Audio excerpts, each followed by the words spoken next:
Baik, sebelumnya Assalamualaikum warahmatullahi wabarakatuh. Perkenalkan, saya Berbatriansa dengan NIM J1J0211127. Sebelumnya, yang terhormat Bapak Wirmi Eka Putra, SMSI, selaku dosen pengampu, dan teman-teman yang sempat hadir pada Zoom pagi hari ini. Baik, di sini saya akan eh, memaparkan terkait mata kuliah yaitu akuntansi syariah. Pada kesempatan kali ini, materi yang akan saya paparkan dalam akuntansi syariah yaitu terkait akad musyarakah. Dan di sini saya membagi akad materi ini dalam 6 subbab. Yang pertama yang akan saya jelaskan yaitu terkait definisi, landasan hukum, jenis akad musyarakah, lalu prinsip-prinsip musyarakah, akad musyarakah, konsep dasar akad musyarakah, dan penerapan akad musyarakah.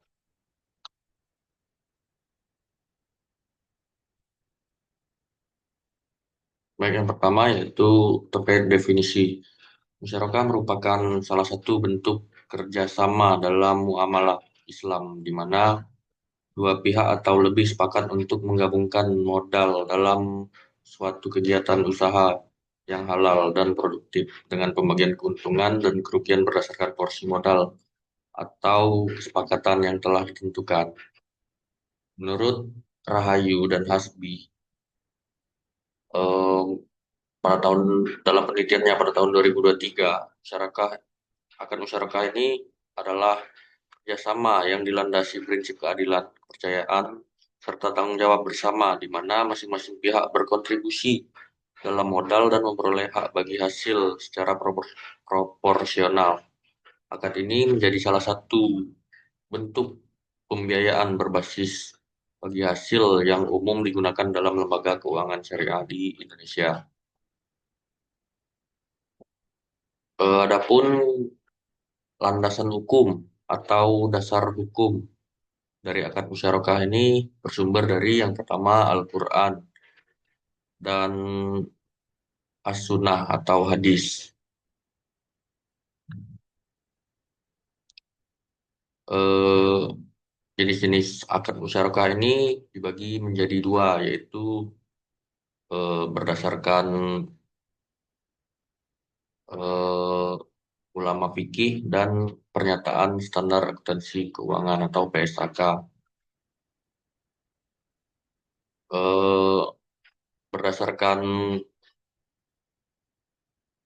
ulama fikih membagi akad musyarakah ini menjadi dua, yaitu syirkah al-milk dan syirkah al-uqud. Yang mana syirkah al-milk ini mengandung arti kepemilikan bersama yang keberadaannya muncul apabila dua orang atau lebih memperoleh kepemilikan bersama atas suatu aset. Misalnya dua orang atau lebih menerima warisan atau hibah atau wasiat sebidang tanah atau harta kekayaan dan perusahaan baik yang dapat dibagi ataupun tidak dapat dibagi. Yang kedua yaitu syirkah al-uqud atau kontrak. Syirkah al-uqud yaitu kemitraan yang tercipta dengan kesepakatan dua orang atau lebih untuk bekerja sama dalam mencapai tujuan tertentu. Berbeda dengan syirkah al-milk. Dalam kerjasama jenis ini, setiap mitra dapat bertindak sebagai wakil dari pihak lainnya.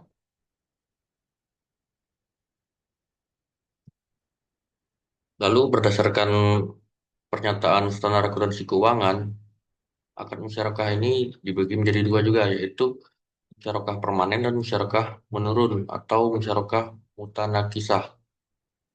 Musyarakah permanen adalah musyarakah dengan ketentuan bagian dana setiap mitra ditentukan saat akad dan jumlahnya tetap sehingga akhir masa akad.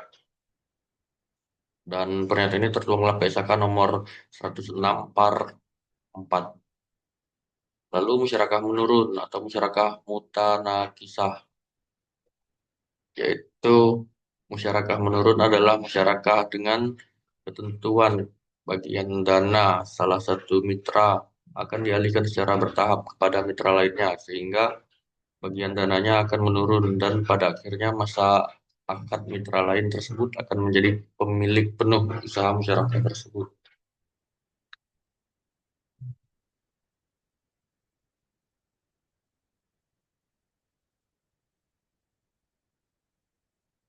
Lalu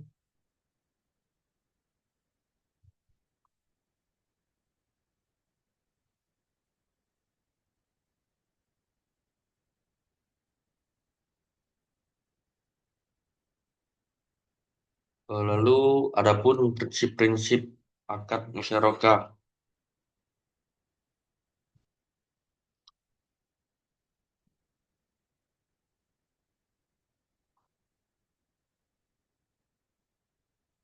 Prinsip akad musyarakah ini terbagi menjadi 5,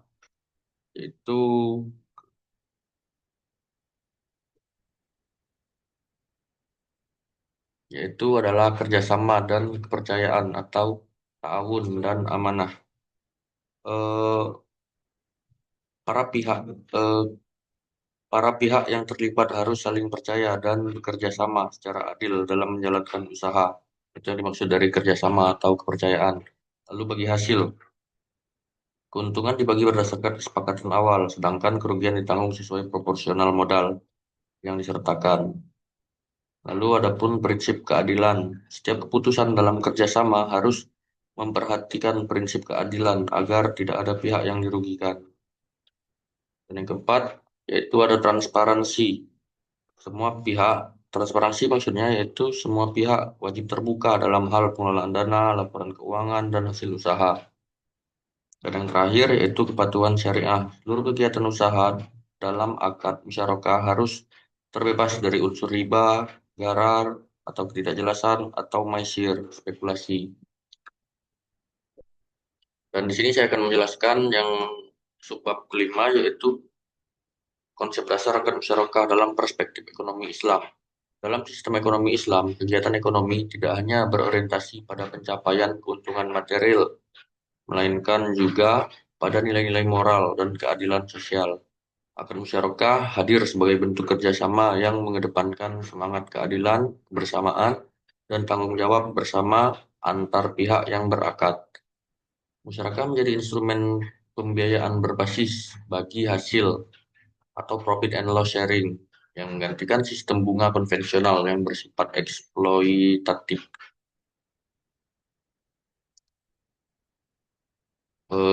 Di sini ada penerapan akad musyarakah. Dalam praktiknya, pelaksanaan akad musyarakah melalui bank syariah dilakukan melalui tahapan seleksi mitra, analisis kelayakan usaha, penandatanganan akad, penyaluran dana, serta monitoring kegiatan usaha. Bagian hasil dilakukan berdasarkan nisbah yang disepakati sejak awal, sementara kerugian ditanggung sesuai dengan proporsional yang disertakan. Sistem ini menuntut transparansi tinggi karena keberhasilan akad sangat bergantung pada kejujuran dan laporan usaha yang akurat.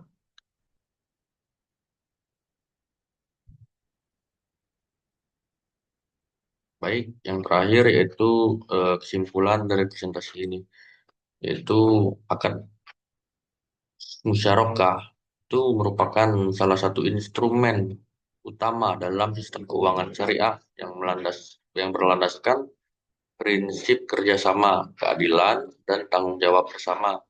Akad ini memungkinkan dua pihak atau lebih untuk menggabungkan modal dalam suatu kegiatan usaha yang halal dan produktif dengan pembagian keuntungan dan kerugian berdasarkan kesepakatan awal secara konseptual. Musyarakah mencerminkan nilai-nilai syirkah dalam Islam yang menekankan keadilan dan kebersamaan dalam pengelolaan usaha.